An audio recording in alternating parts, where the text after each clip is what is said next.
What's going on, golf fans? It's your boy Gsluke here with our DFS core plays for the RSM Classic, our last field event of the calendar year. So let's go ahead and make this one count. Just like last week at the Houston Open, had plenty of guys into Discord cash out, including Marty Cooper, also Days, who ended up taking down GPPs. One of them was the big 20 max. The other was a few of it was like $100, a $222 single entry contest. So congrats to those guys out there. Ended up 1.8xing myself, so can't complain there. And hoping to keep this momentum going because of late, we've had every single winner in our player pool except for Rory McIlroy, who I don't want to say I'm a Rory McIlroy hater, but he's definitely getting a little bit annoying with some of the talk of late. So yeah, I wasn't on him at the CJ Cup. But outside of that, it's been an absolute heater. And let's go ahead and end the fall swing with yet another profitable week. What we're going to be looking at here are our top 6 GPP players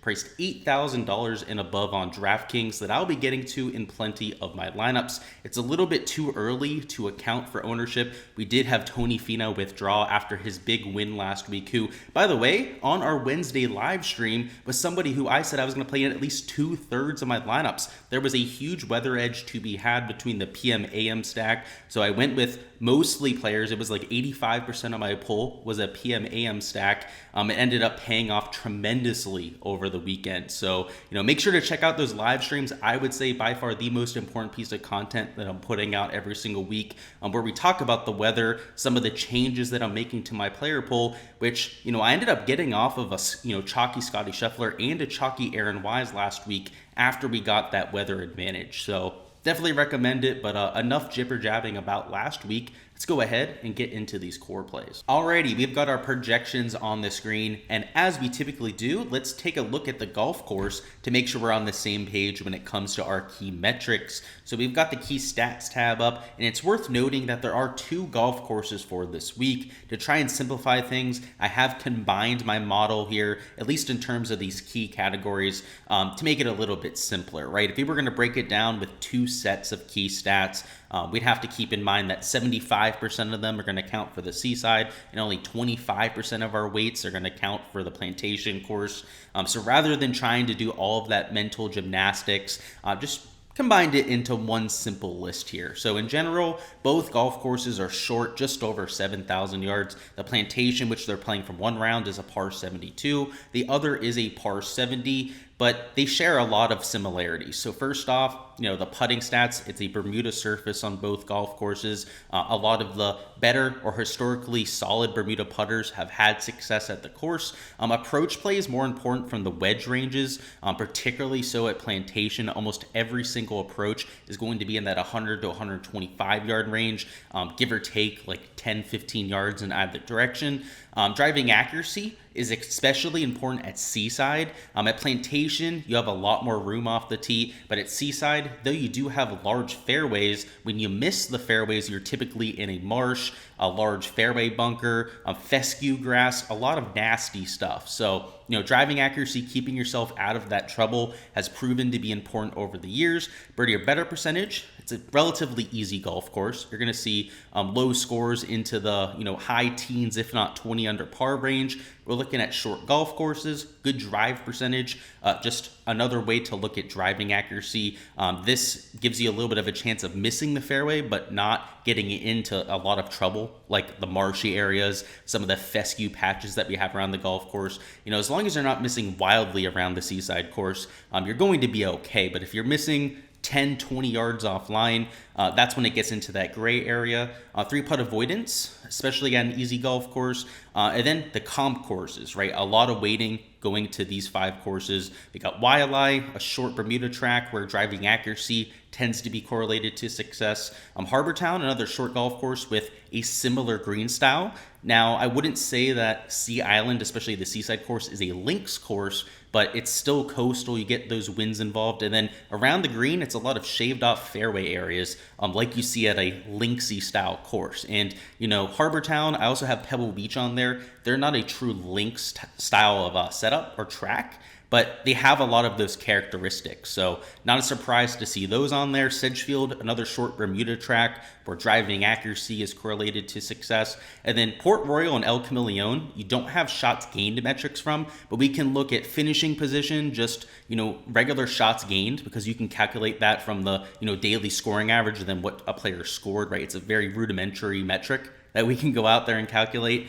You can use those for Port Royal and El Camaleon because they're short Bermuda tracks, or I should say, they're short Bermuda tracks just past Palm over there in El Camaleon, which plays pretty similar to Bermuda. I can tell you that from experience. But more than anything, driving accuracy is the name of the game. And it's recent form, right? These are two tracks that we've played over the last month on the PGA Tour. So you can pull recent data for a lot of the players in the field and get an idea for how they fared at a similar sort of ball striking test. So I think there's a lot of value there, especially with the coastal tracks as well. Now that we're on the same page, right, we're looking for shorter plotter players that can keep themselves in play and that are particularly skilled on Bermuda grass.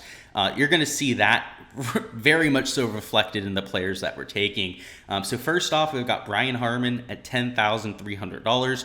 He's the quote-unquote expensive option that we're getting to this week. And he's been on a tear of late, right? And you probably wouldn't have expected that. He's been a little bit under the radar, but still posted a second place finish, runner-up there in Mayakoba, 23rd at the CJ Cup, 15th at the Shriners, has made his last 8 cuts. And when you take a look at his course history, it's also been excellent, right? He made the cut here last year, missed the cut in 2021, but a 14th, a 32nd, a 4th place finish back there in 2018. He certainly has had plenty of solid finishes to boot. And when you take a look at his recent form, it's starting to come back around. There was a stretch there in 2021 where Harman was really struggling. He was missing cuts.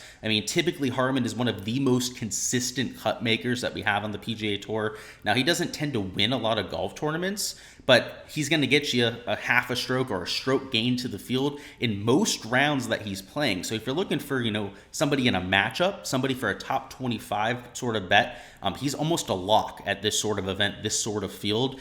And at $10,300, we need him to finish in the top 5, right? So that's not enough, right? If he was $7,500, we could end our argument right there. What you have to like about Brian Harman is the upside, right? Second place at Mayakoba.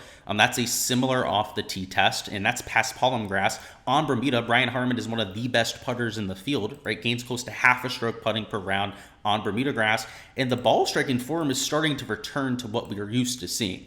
In the past, very accurate off the tee. That's remained the case for the last month. 6 months to a year there. But the approach play kind of fell off. That's where the inconsistency has stemmed from for a Brian Harman. And he's gaining close to half a stroke per round over his last 50 measured rounds. And when you take a look at his recent form, he's one of the best players in the field. In fact, he is the 9th ranked player in the field when it comes to recent form over his last 16 rounds, or he's gaining 1.24 shots per round. So clearly rounding into form. A lot of those metrics we've seen over the last 50 measured rounds are only getting better. And when you zoom in on it, a lot of it's been the putter. So he's starting to get that working in the right direction, but we need him to gain a bunch of strokes on these Bermuda greens. So I don't think it's so much of a red flag as it might be for other players. When somebody like a Tom Hoagie, for example, is putting well over his baseline, that can be a little bit of a red flag to us, right? Because historically, you can see on Bermuda, he's a loser to the field. But Brian Harman, right, getting on a heater with the flat stick, but returning to Bermuda, a golf course, by the way, and I meant to, kind of save this towards the end, that he's extremely familiar with here with a Sea Island Seaside course.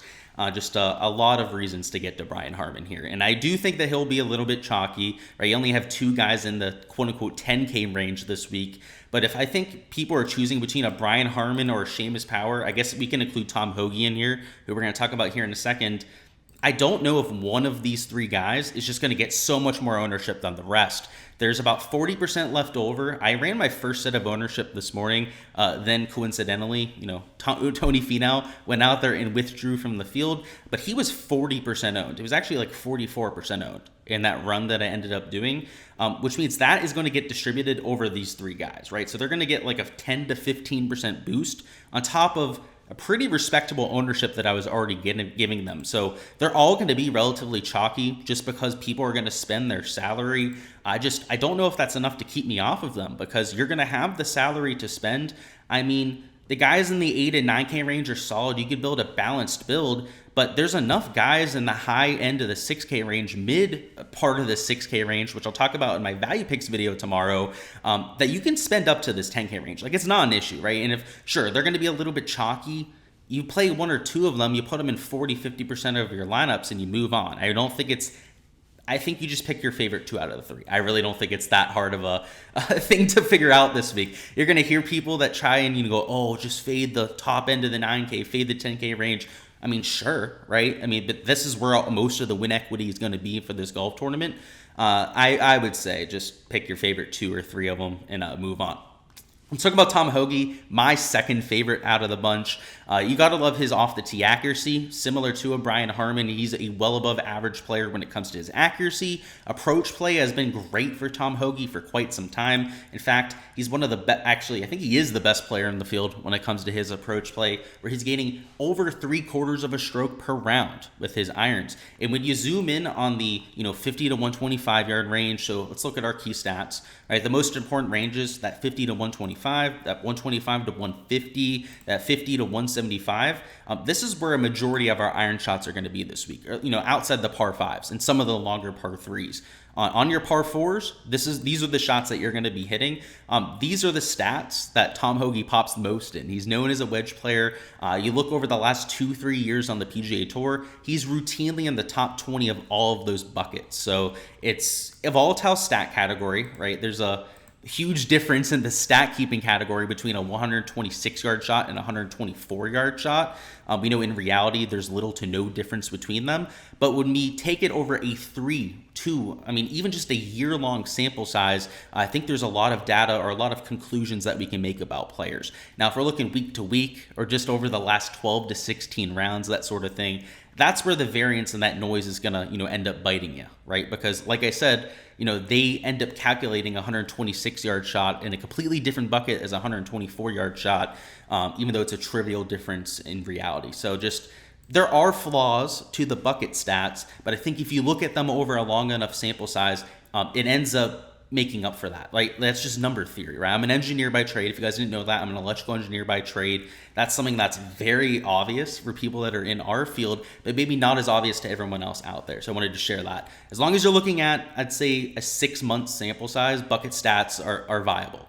And if anybody, disagrees with that, that's fine, right? You can use your own sort of analysis, but I can just tell you from my personal experience that I'm pretty comfortable doing so. Next up, we've got Denny McCarthy at $9,100. Good old Denny has been striping it of late, and he's kind of due for a pop performance because the ball striking numbers aren't typically there, right? On approach over his last 50, you can see he's right around neutral. The off the tee play, right, he's a slight negative. Of late, he's really turning it around the right direction. So he's gaining 0.47 shots per round over his last 16. He did have a few shoddy performances in there, right? So a few missed cuts, but a top 10 looking at the wrong tab there. So let's bring up the right tab for good old Denny McCarthy. So shoddy performance, hardly made the cut at the Houston, did miss the cut at the Shriners, but a 6th place at Bermuda, right? 37th at the Shriner, at a no-cut event. So that's actually... it's a pretty middling performance. We'll go ahead and chalk it up kind of like the Houston Open there, a little bit disappointing. But, top 10, right, top 25 at the Fortinet, a made cut at the Sanderson. He's been getting it done without his super hot putter. And it was really something I was tracking last week because I was fading Denny McCarthy on his ball striking stats, assuming that he'd carry himself at the Houston Open with his putter, and the exact opposite happened. He was hitting 13, 14 green in regulation per round, which killed me on the prize pick side. I was extremely surprised, right? Denny McCarthy's not typically that guy, and he was missing 5-footer, 10-footer, 15-footer after 15-footer out there on the golf course, and I almost couldn't believe my eyes because I didn't play him in DFS. It was great, right? I faded him. I was almost celebrating all of those misses, but it just felt like I was lucking out. Like, Denny McCarthy, one of the best putters of all time, on Bermuda, gains close to 2/3 of a stroke per round putting, is going to figure it out. If he's hitting, the average around this course, by the way, is 75% GIR. He could be hitting 15, 16 greens of regulation here. And if we're talking about a putting contest, there's no one else you'd want in the field than a Denny McCarthy. And with, it looks like, relatively modest weather conditions expected over this golf tournament, that could be exactly what we have here. So Denny McCarthy, I think he's going to be relatively low owned because the recent form hasn't been explosive. But remember the course history, right? This is the tab I got to a little bit prematurely here. Top 10 in 2022, top 10 in 2020. A little bit volatile because you have a missed cut at 46 and a missed cut mixed in there. But we're talking about a GPP play. We're talking about a large field contest trying to take down, 20 to 50,000 other entries. These are the exact sort of players I see myself getting to. So Denny McCarthy, $9,100, count me in. Even though you burned me last week on Prize Picks, I shouldn't have faded you apparently. Let's go. Let's get it on for this week. Next up, we've got Matt Kucher at $8,900. Just another plotter, kind of like a Harman, that's going to hit fairway after fairway, and more importantly, a solid putter on Bermuda grass. And over his last 16 measured rounds, he is number 23 in the field when it comes to recent form ranking. So it's not like he's number one or anything, but more importantly, over his last 50 rounds. So we zoom out on a good old Matt Kucher.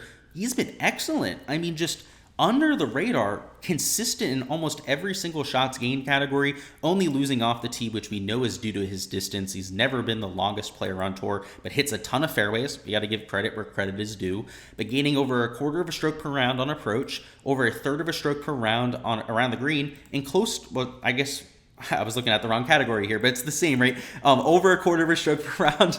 Isn't that crazy? Sahith Theegala and Matt Kucher have almost identical shots gained profiles here. That's why I got lost in it there.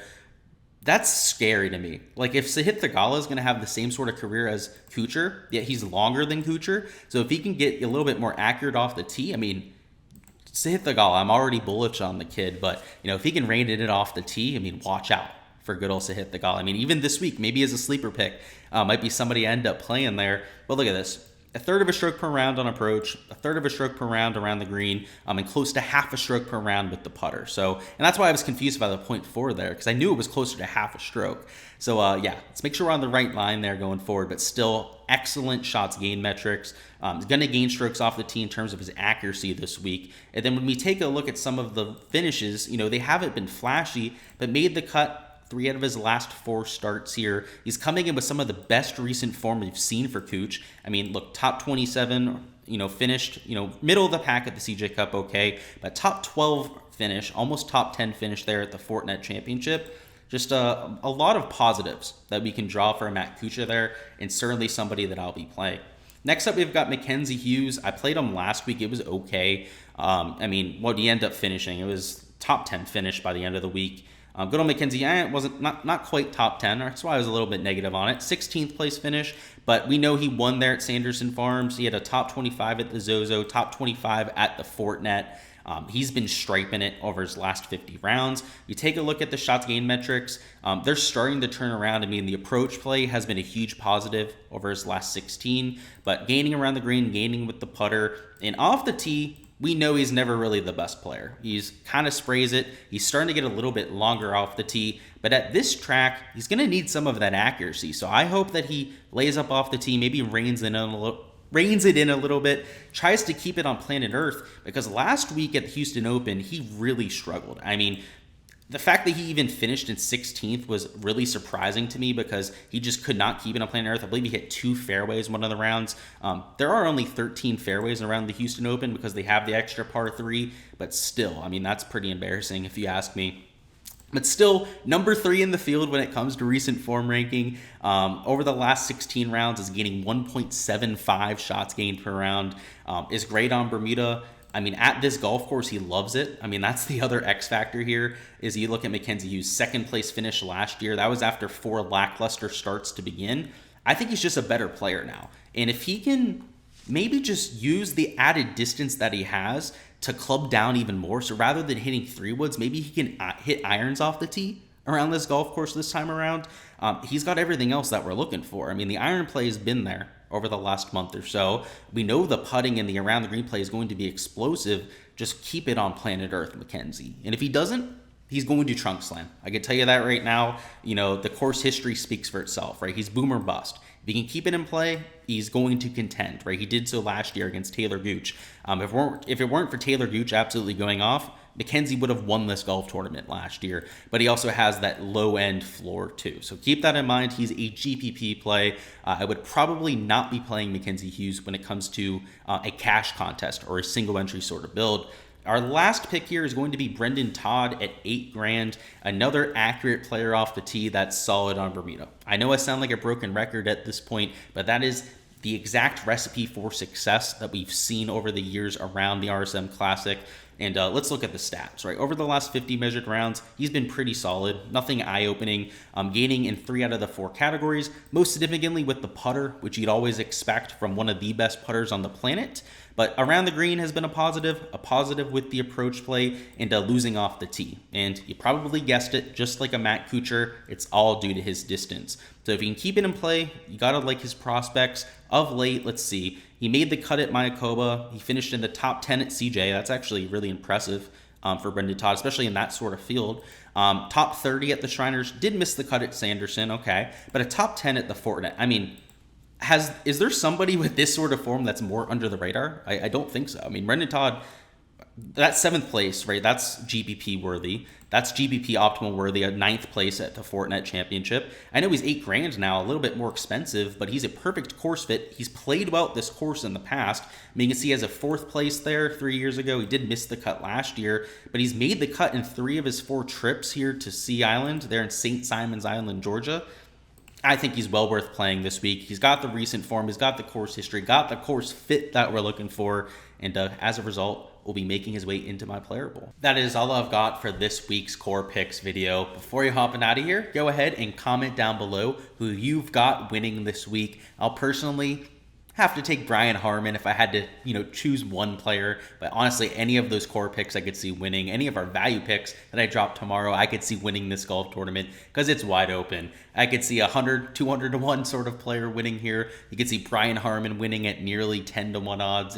Nothing would surprise me. It's that sort of golf course. It's volatile, a swing season event. You gotta love it. But go ahead, let me know down in the comments who you're taking, and also go ahead and smash that like button before you hop on out of here. But that's all I've got. I appreciate everybody stopping by. We'll have that value picks video dropping early tomorrow morning, and of course our weekly DFS live stream that'll be Wednesday at 7 p.m. Eastern time, covering on the weather, whether anything changes with our player pool. We discussed quite a bit of that last week for the Houston Open. Any questions that you have, GPP strategy, cash lineups, we'll go through the prize picks board to just a lot of information. So make sure you set a reminder, come on by for the live stream. Make sure you are subscribed to the channel if you haven't already as well, so you don't miss any of that content in the future. And until then, best of luck, and I'll catch you guys next time.